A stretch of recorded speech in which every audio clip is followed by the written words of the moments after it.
our monthly quilt documentation day here at the McKissick Museum. Actually, not here at the McKissick Museum, sponsored by the McKissick Museum and the South Carolina Arts Commission. I will wait a few minutes till 11 to actually formally begin the program, but I wanted to welcome any of you who are here and waiting. Thanks for joining us today. It's a hot day, hot summer day, and I'm glad we have air conditioning, as my stepmother always reminds me. You know, she grew up, she's 93 now, and she grew up when there was not air conditioning, and she didn't have air conditioning. And so she's always talking about how grateful she is to the person who invented air conditioning.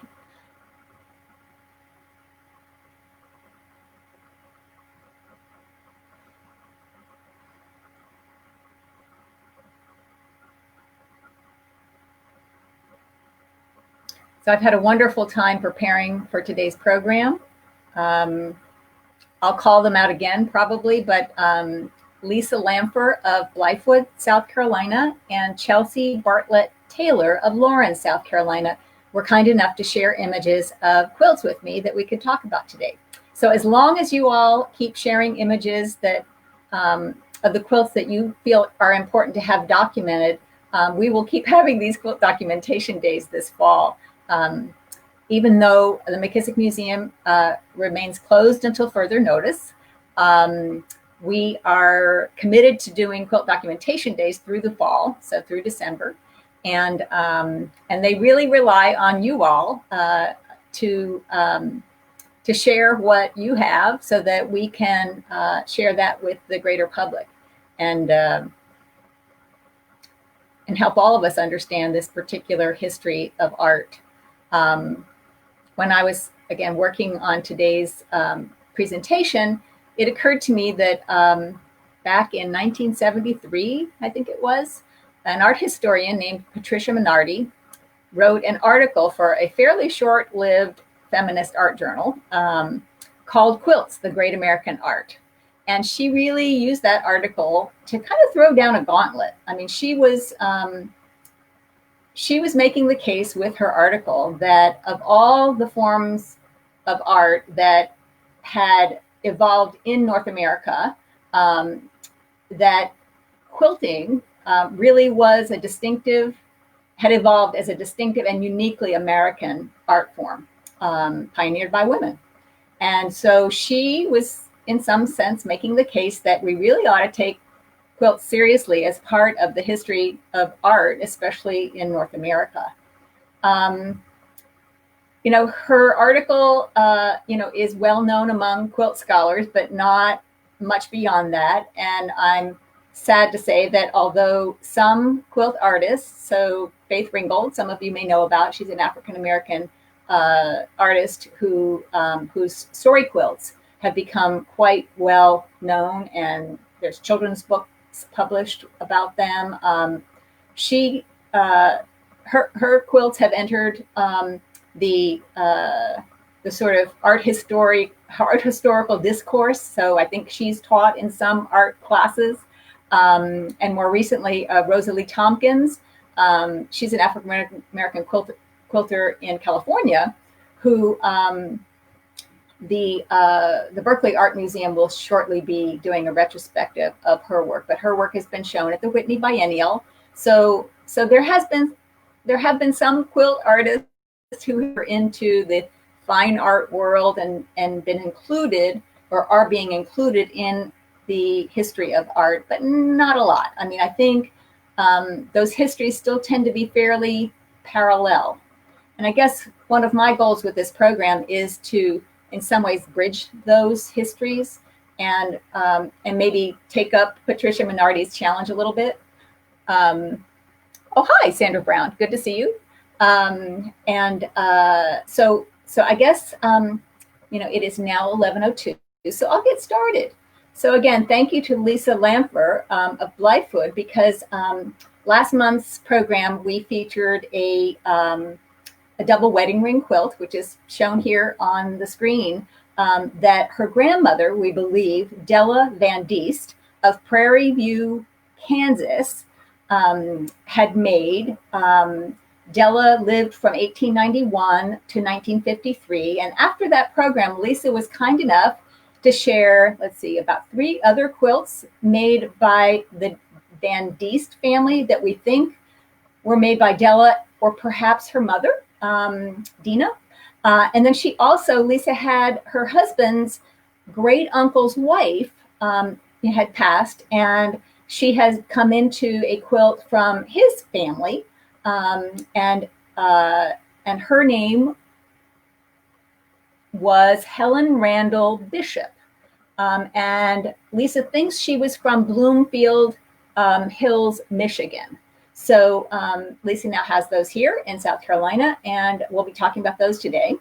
And then Chelsea Bartlett Taylor of Lawrence shared with us a crazy quilt that did not come to her through family, so we won't be able to really do much with regards to understanding that quilt in terms of family history, but she found it in a thrift store. And as someone who has been called by some people the thrift store queen, I really value people who find things in thrift stores and value them like I do as part of the history of women's art. So I feel like I'm always rescuing pieces that I find when I go looking, and I'm really grateful that Chelsea saw this in a thrift store here in South Carolina, I believe, and saved it and rescued it from oblivion or being recycled as paper or rags, and we can talk about that today. So back to Lisa's family. So again, I had done a little bit more research on Prairie View,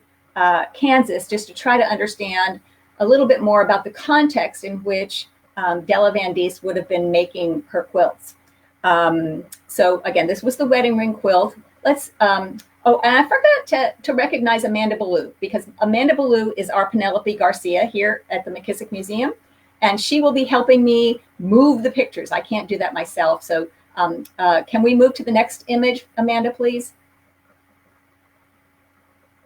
So this is what's called a Lemoine star pattern quilt, although the pattern is called many other names, but I like the Lemoine star pattern name because it references the 2 brothers who supposedly founded or were founders of New Orleans in Louisiana. So it ties directly back to a Southern story. But what's really interesting is that once Lisa started looking at these other quilts that were made by her father's family members, she discovered that there were similar fabrics in this particular quilt as in the wedding ring quilt. So again, suggests same person or same scrap bag from which these things were made. So let me just read you a quote that I found from a newspaper in 1901 about Prairie View. And it says, "News of a sensational character is very scarce in Prairie View. Everyone attends to his own business," which again suggests that Prairie View was a fairly staid place. But I would make the case that that the quilting that Della Van Diest did was perhaps among the more sensational things that occurred in Prairie View, because what becomes apparent when you see more of the quilts that we think she made is that quilts really became a showcase for very fine quilting skills. So could we have the next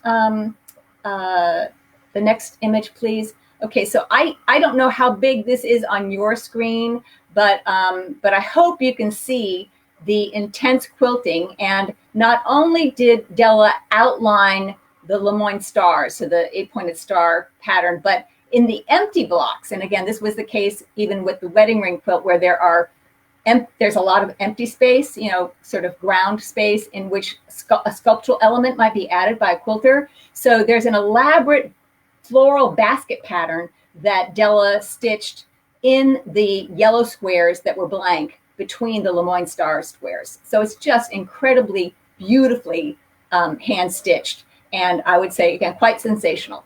Could we have an image of the next quilt, please, Amanda? So the next quilt that Lisa shared with us is a Snowball quilt pattern. And again, like the wedding ring, like the Lemoine star, these are scrappy quilts, right? I mean, these were using up little pieces of fabric, probably in a scrap bag left over from making clothing or other kinds of projects. And I thought I would show you the next slide, that this was a pattern that was in the popular realm. I mean, it's an old pattern supposedly, but this is a 1941 newspaper from Wilmington, North Carolina, that shows the mountain snowball quilt pattern that you could order and get that through the mail. If we go to the next image, you can see it's a detail, and Della used this the suggested sort of combination of, if you look at this quilt closely, you see the use of solid fabrics in one direction, or actually I guess it's this direction. Yeah, the solid fabrics in the design are in this direction, and the printed fabrics are in the other direction. So that was a design choice that she made in order to create the visual effect that she did. But like the other quilts that Della made, and I have one of these in my collection, and there is no fancy quilting in the block, in the white Snowball. This one has quite a bit of, it's a nice little design that she stitched in each of these snowballs. And I think I got an image of that. Is that the next image, Amanda? Nope, sorry. Well, at any rate, so Della Van Diest really used her quilting to use up scraps, it looks like, but in patterns that left a lot of blank space for her to showcase her very, very fine quilting skills in those particular quilts. So the next quilt in the Van Diest family, if we can move to the next slide, is a pineapple quilt. And I thought, well, this is really kind of interesting because it seems like it might have been from an older time. And this, if any of these quilts were made by Della's mom, Dina, this I would suggest would have been the one. I found a wonderful article from 1915, the Evening Star in Washington, D.C. It was an article about comforts and spreads. And it talks about the revival of the fad of quilting, which, quote, women usually devote spare time to fancy work are making quilts as a diversion, and also because the quilts are useful and profitable to those who make them to sell. Some workers are reviving the sawtooth, log cabin, and pineapple quilt. So this is the pineapple quilt pattern. And the fact that it's not scrappy, suggests, I mean, not that the same quilter didn't do, two-color quilts in addition to scrappy quilts, but this piece is a little bit more ambitious in terms of the saw teeth that you see that come out of the pineapple pattern, and it's reminiscent of quilts from 1915 to 1920, which were part of a colonial revival in crafts, in art. At the time, and it was really a reaction. This kind of two-color quilt was a reaction against the crazy quilt, largely speaking. So it's quite possible that this dates earlier than the other quilts that came to Lisa from the Van Diest family. I believe this one is probably could be dated earlier. Again, I have to look at it in person to be more sure, but I think it's probably earlier and probably a part of that colonial revival movement that was in some cases a reaction against the asymmetry, the busyness, the visual clutter of the crazy quilt. And the other clue to why I think this might have been made by Della's mom, Dina, if you could go to the next slide, please, Amanda. Our next image. I don't know if you can see this, but when I looked at the binding of all the quilts that Lisa shared with us, this binding is machine quilted very finely. So again, we and all the other ones are appear to be hand stitched. So it says to me that perhaps again the older woman who would have for whom the sewing machine would have been a real time saver, in terms of a relatively new invention that she got hold of.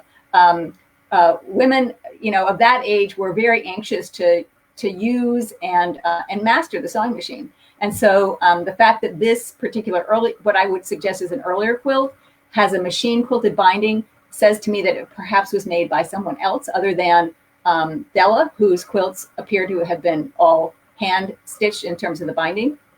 And so that was a clue that said to me perhaps this was made by a different person, for whom the sewing machine was perhaps a novelty and something that they really valued as a time saver. So could we have the next image, please? Okay, so this is the quilt that when Lisa shared this with me, I jumped up and down off of my chair, because while it is largely speaking what's known as a grandmother's flower garden quilt, and typical in that each of the squares or each of the flowers in the garden have a yellow center, surrounded by a solid colored petals, and then surrounded by printed fabrics. This quilt, this flower garden quilt, the border was unlike anything I'd ever seen, almost. So this border has a picket fence, a white picket fence all the way around it, with, if you look at the sides, that I hope you can see, there's the outline of a house, the roof and a door of a house, of a home. So I wish we knew more about the maker of this particular quilt. I think we might be able to find out more. She married into the Lampert family, or she was related to the Lampert family through marriage. And apparently she didn't have children, which I don't know that that's neither here nor there, except that it's why perhaps the quilt came through Lisa's husband to Lisa now, because there weren't children to pass it along to. But it's clearly a really, really beautifully done and interesting quilt. And could I have the next image, please? Okay, so the reason that I got so excited when I saw a flower garden quilt with a picket fence was that in 1931, a woman named Ruby Mckim published a book called 101 Patchwork Patterns. And it featured a flower garden quilt, and that's what this was named as well, with a picket fence. Could you show the next slide or the next image, please? And it was interpreted like this by one 1930s quilter. So you can see when I saw a grandmother's flower garden quilt that had this border, I thought, oh my goodness, was she aware of the Ruby Mckim pattern? Or did she come up with this on her own? I mean, Ruby Mckim is an interesting figure in and of herself. She was from the Midwest, but ended up, she had always been an artistic child, and she ended up going to what we now know as Parsons School of Design in New York. But then she went back to the Midwest. She became a teacher, a drawing teacher in a public school. And then the Kansas City Star hired her, and I'm trying to see what date they would have done that. In the 1930s, they hired her to have a quilt column, because they were targeting quilt makers and women as an audience in the Kansas City Star newspaper. And so Ruby Mckim became a very big influence on how quilting patterns entered, popular culture through the newspaper. So, and many papers around the country picked up these patterns. And so I would not be surprised if the woman who made the quilt that Lisa now has perhaps saw this pattern in the newspaper or knew of Ruby Mckim's book, 101 Patchwork Patterns. I think it was quite popular and successful. And again, suggesting that, yeah, she was in touch with what was going on and with the kinds of design innovations that were happening within the quilt community. And when I say design innovations, I say that because this grandmother's flower garden quilt pattern is a very, very, very old quilting pattern. Could I have the next image, please? So earlier on, it was called a mosaic quilt pattern, and it derives from an English template, paper template piece technique where women would cut out from old letters or, cardboard. Actually, usually it was paper and not cardboard. But they would cut out these shapes, hexagonal shapes, and they would baste the fabric around the paper cut in that shape. And then they would whip stitch each of these small units together. So this is an example of a mosaic quilt that is in the McKissick's collection. It's kind of unusual in that it's a block style quilt. So it's later than some of the earlier pre-Civil War quilts. Could I have the next image, please? This is a grandmother's flower garden quilt, or a mosaic quilt again. And you'll note that, the center of the flowers are, it looks like they're blue. They're dark. They're not the yellow that became typical in the 30s and the 40s. And again, no fence border here. This is also from the McKissick's collection, and it is 19th century. The next image, please. Okay, this is a detail, and I'll ask you, Amanda, to go quickly to the next detail, because this is a quilt top that is in the McKissick collection and is a mosaic quilt top from before the Civil War. And it is fussy cut, what we call in the quilt world fussy cut. It has, and you can see in this image, I think, where the quilter took her design and put it over the fabrics in order to center particular motifs so that they would be featured in the quilt. And these blocks then become like a kaleidoscope because there's such regularity in the way in which these pieces of fabric are cut out. And you don't see that a lot after the Civil War. In pre-Civil War quilts in the Southeast, this is from the Southeast, you just don't see it after the Civil War so much. And I would suggest, again, I'm just starting to do this research. Oh, hi, Drusilla. I just saw that you joined us. Thank you. And Linda Reynolds Blue. Hey, good morning.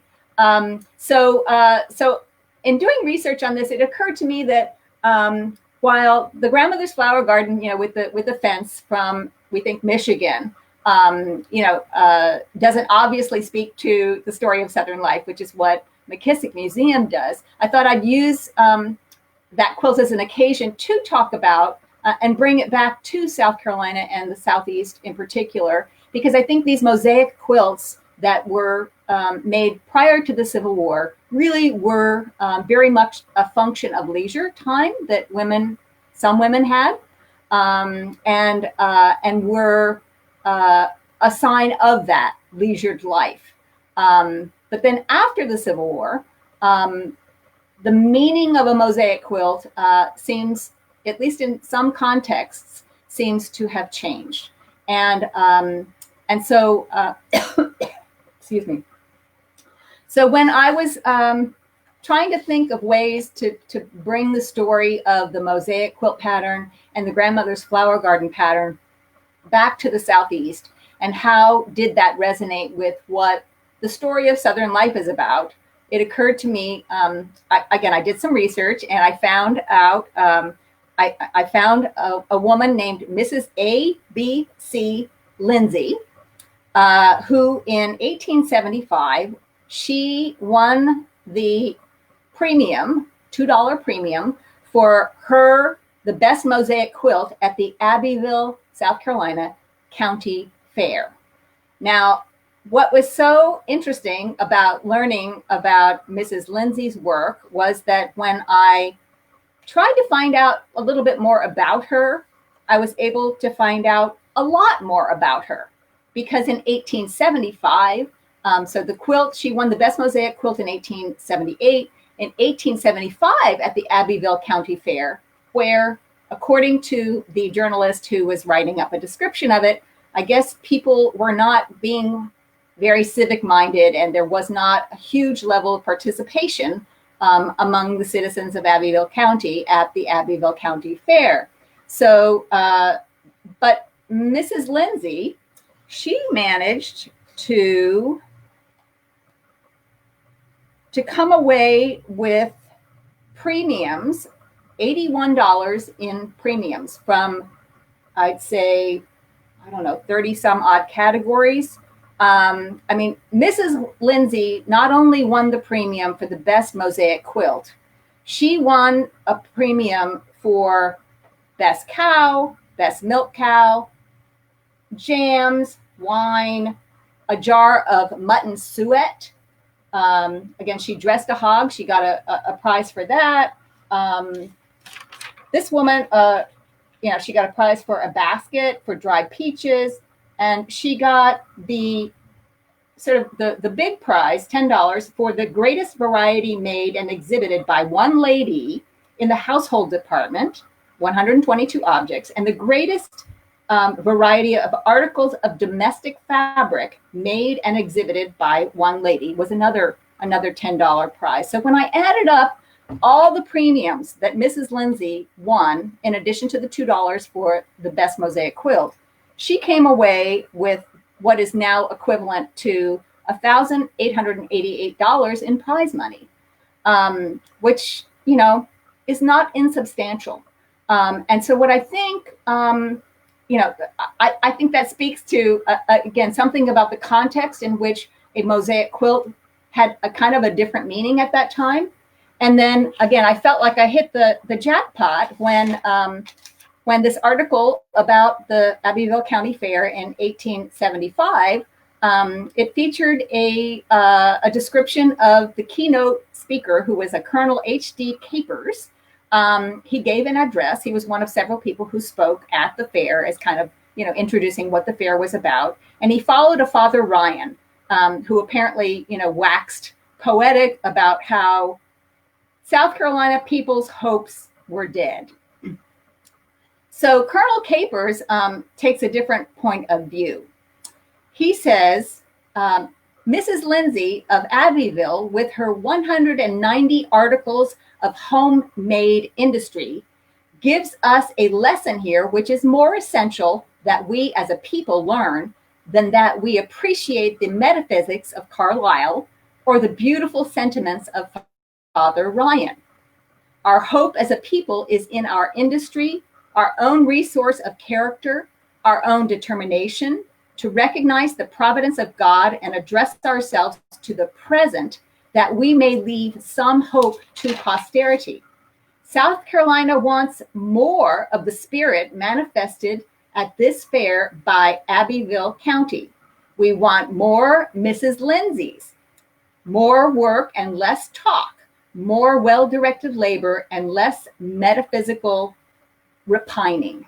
So I believe the fact that he would call her out as an example of a kind of a spirit that in the post-Civil War era, was a spirit of which this mosaic quilt was part of industry and self-reliance and of hope for the future, that people, take up the challenges that, clearly in the post-Civil War era, there were a lot of challenges, right? The institution of slavery had morphed, but it was the ways in which it had morphed. It really,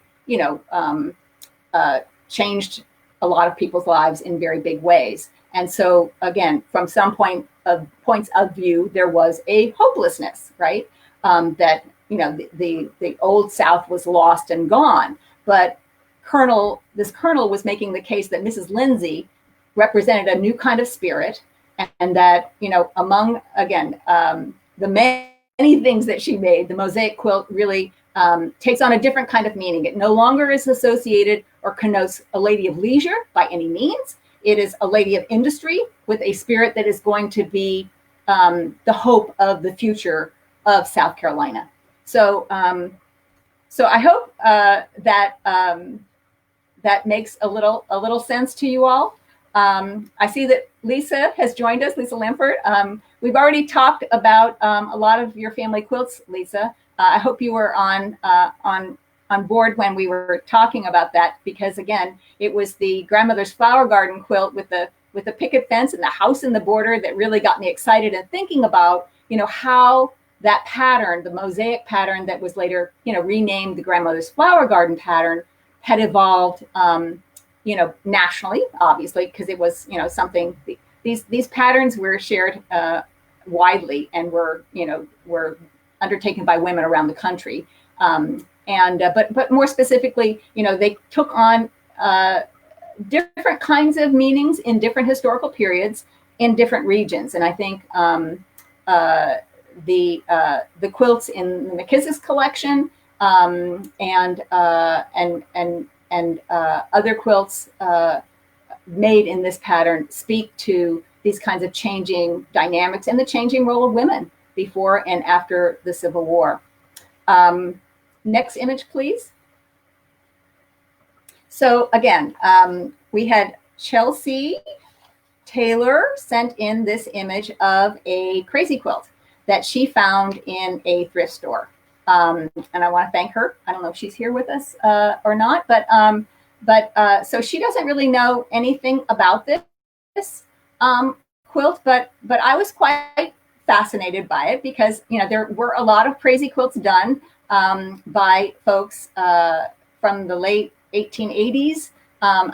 People are still making these. In fact, we have our own crazy quilt champion star, Judy Twitty, in South Carolina, who will be recognized on Monday at 5:30 p.m. If you all tune into the South Carolina Arts Commission's website, there's a link to the live stream of the South Carolina Arts Awards. And Judy Twitty, our own Judy Twitty, is the recipient of a Jean Laney Harris Folk Heritage Award this year. So I hope you'll tune into that. So it seemed very timely that we had a crazy quilt being offered up to discuss prior to her getting this prize, because it gives us a chance to talk about this form a little bit more.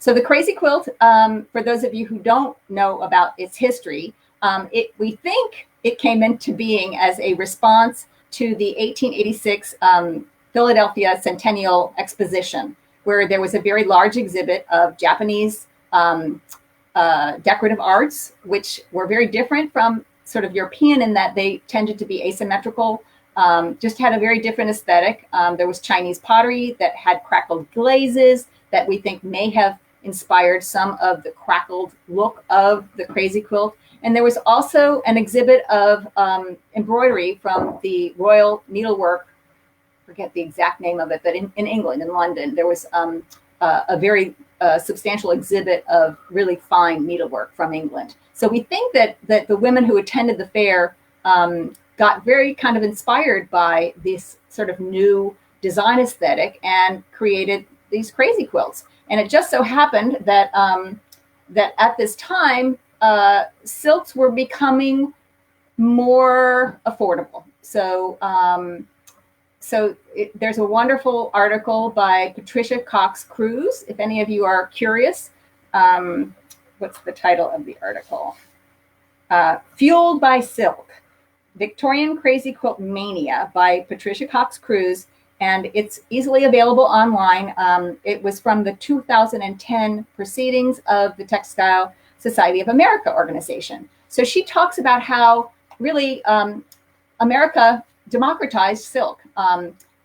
There was something going on where raw silk from Japan became very cheap to buy compared to pre-made silks imported from from China. And so there was a moment where some entrepreneurs here in the United States decided they would import this very relatively inexpensive raw silk from Japan and produce their own silk. So suddenly, at the end of the 19th century, silks became within the, it was affordable to even, to middle class folks. Whereas earlier than that, silks had been much more expensive. So between the silks and the satins, the Victorian era aesthetic of the darker fabrics, rich fabrics, the crazy quilt evolved out of a kind of constellation of circumstances to become what one one writer, and I thought this was really interesting that she would write this in 1884. There was a woman who wrote, "No species of fancy work yet invented has ever given more scope for the exercise of artistic ability and real originality, and hence the secret of its wonderful popularity." So, so yeah, and most crazy quilts were not made to be used on beds to keep people warm. They were made as decorative objects, often square shaped rather than rectangular, and they were draped over sofas, over pianos, as purely decorative artistic objects. Could we move to the next image though? This one is different. It is actually backed and it is quilted. So the person who made this went to the trouble of quilting the whole thing. Most crazy quilts are just tied. They're backed and they're tied. I will have to actually see this in person to have a sense of whether or not there's any batting in this. The sculptural nature of the quilting suggests there may be some batting inside. So the person who made this, and it's dated August 1912. Okay, so this is pretty far, thank you, Amanda. It's pretty far after the heyday of the Victorian crazy quilt. But again, its popularity continued beyond its heyday. And when you look at the fabrics in this quilt, I mean, it's hard to tell from the pictures I've seen, but it looks like it combines some of the fancier fabrics with some fabrics that aren't so fancy. You know, some plaid, some, cottons, maybe even some wools. So this particular quilt is kind of an interesting hybrid, I would say, of the high style Victorian crazy quilt and something that was actually made rectangular. So there was a block style design form to it, but the quilter added a kind of a border that was not blocky at the bottom to make it more of a rectangular shape, which I think suggests it was probably used for a bed or made to be used for a bed. And, I don't know, we don't know what August 1912 meant for this particular person. And, they didn't put their initials, so we don't have any clue as to who made it. But I thought it was really interesting to kind of think about what was going on in 1912 here in the United States. And so just for points of reference, it was when the Girl Scouts were founded in Savannah, Georgia. It was when that year before August 1912, the Titanic was launched and it sank, which was a real blow, to the world. But it was also when there was a huge suffragette parade in New York City. So again, women had not yet won the right to vote. It was when Alaska became a U.S. territory. And it was when Harriet Quimby, who was the first woman to fly over the English Channel, she died in an airplane accident in Massachusetts, unfortunately, that year. So again, just context. I mean, we don't know what August 1912 meant for this particular quilter, the maker, but she felt it was important enough to make that date part of this quilt to call out that for us. Although I doubt she imagined that this would end up in a thrift store. But again, it does happen that quilts made with particular intent and meaning, sometimes that isn't transferred from generation to generation. And we do find things in thrift stores that whose story has been kind of lost, but whose story we can reconstruct to some extent. And the other interesting thing about this crazy quilt that I wanted to bring to your attention is that when I look at the close-up image of the embroidery, I suspect that this quilt artist machine embroidered this particular quilt. So I've been trying to find, and I haven't found it yet, but I know I have seen ads for crazy quilt attachments to Singer sewing machines. So when the crazy quilt fad went crazy, sewing machine makers were responsive. And so Singer created attachments that you could use to machine embroider your crazy quilt. And when I looked at this, it looks like it may have been machine embroidered because you can see a different color thread perhaps coming through the bobbin thread, peeping up from below that's different from the color of the thread on the top of the stitch. So, so again, I'm really looking forward to seeing this in person at some point, but I suspect this was machine quilted. So it's this really interesting hybrid, like I said, between, a quilter, a maker who was inspired by the freedom that you could have as a quilter, using the crazy quilt pattern to, showcase your fancier fabrics, but also use up. It's a very scrappy, method of using up scraps. And then she backed it. She quilted it, unlike most people who just tied it. So there was clearly a utilitarian kind of bent to it or intention for it. But then she felt it was important enough to date it, to make that statement at least about what it was for. And again, using technology, time-saving technology to use the machine to machine embroider it to get the kind of effect, the decorative effect of a high-style Victorian crazy quilt without all of that hand work effort. So, yeah. So I think that's the last image we have. And I wanted to leave you with that because, of course, next month will be August. And I thought, well, we might just begin with this crazy quilt image again in August with our Quilt Documentation Day. And let me see here. Do we have questions?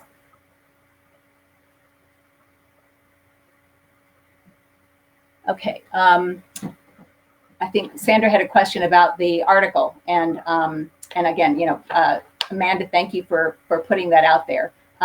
It's really easy to find, and it's really a great read. Patricia Cox-Cruz was formerly the founding director of the International Quilt Study Center and Museum in Paducah, Kentucky. Or not Paducah, I'm sorry, at University of Nebraska, in Lincoln, Nebraska. So she's highly knowledgeable, and she's a great writer, and it was really fun to learn how some American entrepreneurs kind of scooped the silk market during a kind of unique window in the late 19th century. So in closing, I would just like to again thank the South Carolina Arts Commission for supporting the Folklife program at the McKissick Museum. Thank Amanda Ballou, who is our Penelope Garcia, here facilitating the images that are on our screen. Thank Lisa and Chelsea for sharing images of their quilts with us so that we have something to talk about. And I would just encourage you all again to tune in to the South Carolina Arts Awards on Monday at 5:30 p.m. It'll be live streamed, and you'll get to see Judy Twitty talking about her crazy quilting.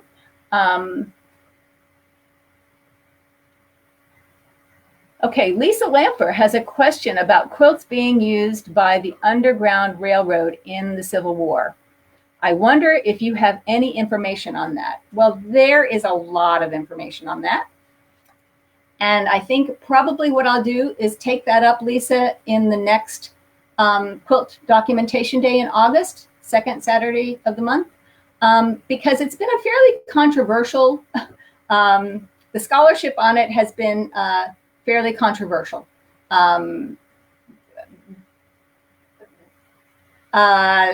Maybe I should leave it at that as a teaser. There are some people who believe that very specific patterns were used by the Underground Railroad to signal a safe house. And certainly there's a lot of fictional work that talks about that. The hard evidence for that is not extensive, or really it doesn't seem to exist, which doesn't mean that it didn't happen. But the oral history research that was done, unfortunately, was done with people who passed by the time the publication came to be. But I will talk to that. I'd like to speak to that, because I think there's a real case to be made that certainly quilts played an important role in the Underground Railroad, and certainly in the lives of African Americans. I mean, we have documentation of that here in South Carolina, that even prior to the Civil War, enslaved African Americans were were gathering together to help each other make quilts.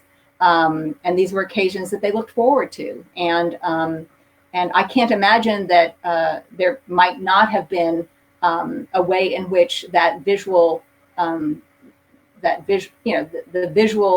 distinctive visual clue of a kind of quilt would have been perhaps used on the Underground Railroad. But I'll review the controversy next month. Look forward to talking with you all and seeing you all then. And until then, stay safe.